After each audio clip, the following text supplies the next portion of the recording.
Cubs of the 1984 Cubs right up here. You know Sarge, Gary Matthews, the great Jody Davis.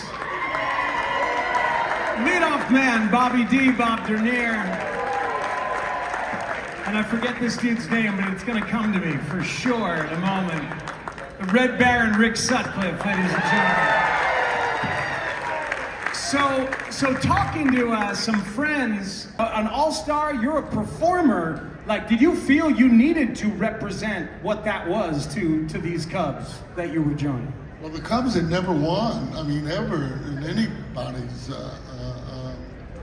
imagination. And when we came here, I think that spring you guys didn't win a whole lot of games during spring training. I think we won 6 before you got there. See what I mean? So then Bobby D and I, we got traded at the end of spring training. I don't even remember how many games we played. It wasn't a whole lot. You got there March 28th. It wasn't a whole lot. You know, and then, you know, everybody, they talk about, you know, that team, but in my estimation, really Ron Cey, he's the guy that drove in more runs than anyone. That year he drove in 97 runs. But I always tell the story because when we would come through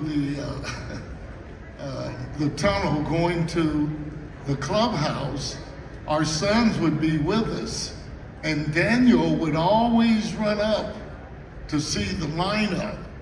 And he'd run back and tell his dad he was hitting 6th or 7th, and it would give Ronnie just a bad day before he even got into the dugout. But he really had, I thought, honestly, one of the better years because he was up and down in the lineup and still drove in 97 RBIs that particular year.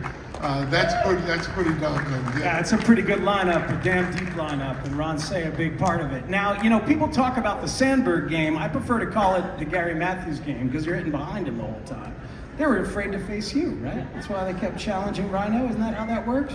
I don't know about that. He came into his own, but he's, you know, he had a lot of pride. Rhino's a good athlete. You know, he does just about everything pretty good. Yeah, quarterback, you know, scratch golfer. Doesn't have a hole-in-one yet, however. Sutcliffe has 2. I got one. I got 5. I got 5. Bobby D's got 5. Jody, anywhere on holes in one? Not yet. Zip. I hit the green, I'm happy.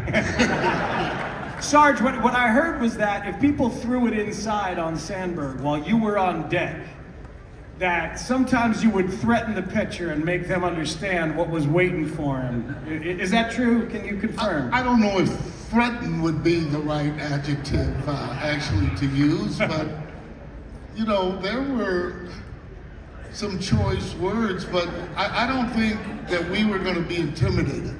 We weren't a club that we were going to be intimidated, and you know, there were certain guys like Andujar.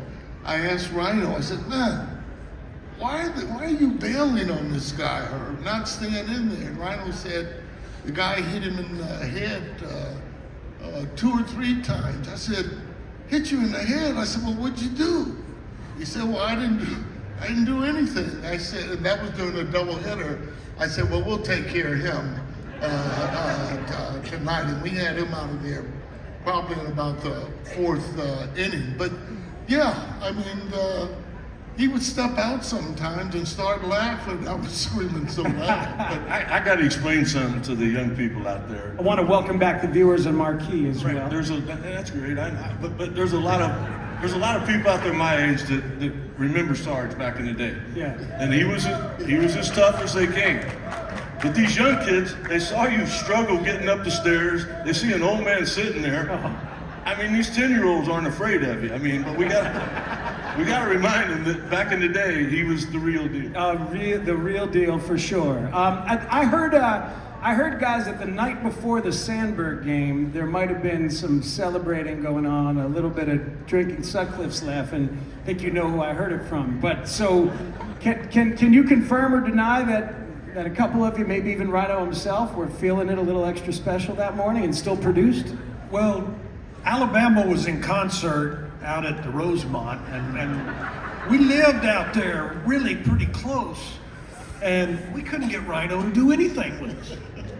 I mean, Rhino would play the game, and he would ride with Sutton and I a lot of times to the ballpark, and Rhino would go home, and we finally talked Rhino into coming out to the concert. I think there was 5 or 6 couples, and you know, us and our wives, we went to see Alabama that night, and you know, we got Rhino out, and we go to the ballpark the next day in the Sandberg game, and then the next day, Sut throws a shutout.